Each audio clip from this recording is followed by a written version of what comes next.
Welcome to Strategic World Report. Friends, today the issue I am going to talk about is not just about a trade deal, investment, or one particular country. This issue is directly connected to India's sovereignty, self-reliance, and the direction our country will take in the coming decades. So I request you to listen carefully and try to understand this without any preconceived notions. Friends, let me make one thing absolutely clear right at the beginning. Until any trade deal with the United States is fully finalized and officially signed, blindly trusting America can prove to be a very big strategic mistake for India. This is not an emotional statement. It is based on the pattern of behavior and statements coming from the U.S. over the last few months, which clearly show that America always puts its own interests first, even when dealing with so-called close partners. Friends, recently, a senior U.S. trade delegation visited India. This delegation included the Deputy United States Trade Representative from the USTR office and the chief negotiator for the India-U.S. trade deal. Officially, this visit was meant to move trade talks forward and strengthen economic cooperation between the two countries. But the real story lies behind closed doors, especially during meetings with industry leaders and American companies operating in India. During this visit, the U.S. officials met representatives of major American tech companies like Amazon, Google, Meta, and Apple, companies that have already invested billions of dollars in India. However, the message delivered in these meetings was shocking. The U.S. delegation clearly told these companies to follow the America First strategy. This means investments should be made in the United States, job creation should happen in the United States, and especially in advanced sectors like technology and artificial intelligence, companies should avoid making new investments in India. Now, friends, pause here and think for a moment. On one hand, the United States says it wants a trade deal with India and wants access to India's massive market of 1.4 billion people. On the other hand, it tells companies not to invest in India and not to create jobs in India. Isn't this a clear case of double standards? Isn't this an attempt to slow down India's economic rise? And friends, this is not the first time this has happened. In the last 4 months, America has made such moves or statements for the third time. You might remember the incident of 25 July. On that very day, Prime Minister Narendra Modi was on a visit to the UK, where the India-UK Free Trade Agreement was signed. At the same time, an AI summit was taking place in Washington. From that stage, Donald Trump openly warned big tech companies not to hire Indians. He said if jobs have to be given, they should be given only to Americans. This was a direct attack on India's talent strength, which is globally recognized today. Friends, America's behavior is not limited to statements alone.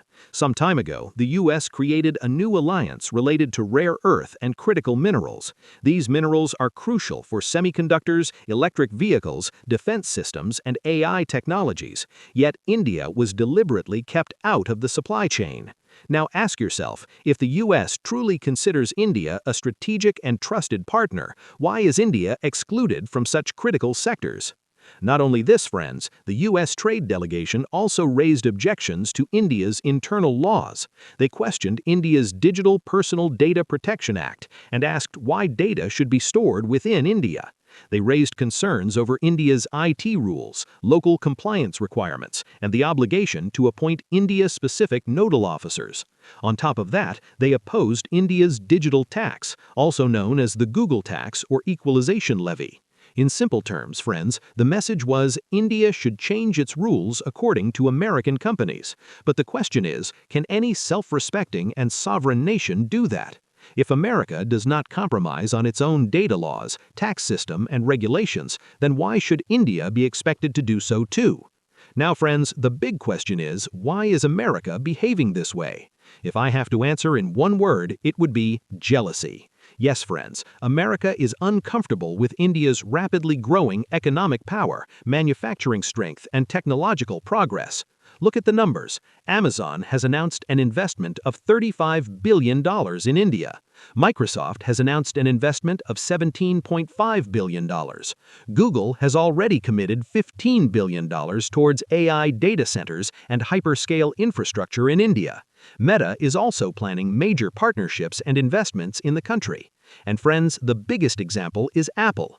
Donald Trump has repeatedly told Apple to stop manufacturing in India and move production back to the United States, but reality is completely different. In just 1 month, India exported nearly $7 billion worth of iPhones. This means iPhones made in India are not only for Indian consumers, but are being shipped across the world. If you ever travel on the Chennai-Bangalore highway, you will see long lines of factories, trucks, and logistics hubs that clearly show how India's industrial landscape is changing. Friends, all this progress is very hard for America to digest. Despite all this pressure, India's exports are rising, the trade deficit is shrinking, and India's manufacturing and technology capabilities are becoming stronger. This growth is the result of India's policies, regulations, and long-term vision, not because of any external pressure or favor. So, now the question is, what should India do next? Friends, in my view, India must further strengthen its manufacturing capacity, especially in electronics, semiconductors, AI hardware, data centers, and defense manufacturing. At the same time, India must understand that overdependence on any single country is always risky.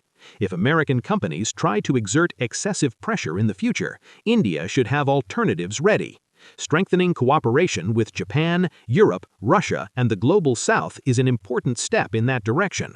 Most importantly, friends, India must not compromise on its data protection laws, tax sovereignty, or regulatory framework. If America has the right to protect its citizens' data within its borders, then India has the same right. Investment is welcome, but the rules will be decided by India, not under the pressure of anyone else. And that is why, friends, I want to repeat my main point once again. Until a trade deal with the United States is fully finalized and officially signed, blindly trusting America is not in India's interest. Today they may demand one change, tomorrow they may demand another. India must move forward on its own terms, keeping its national interest and future in mind. For now, India's negotiation strategy is moving in the right direction, and what happens next, only time will tell. Thank you.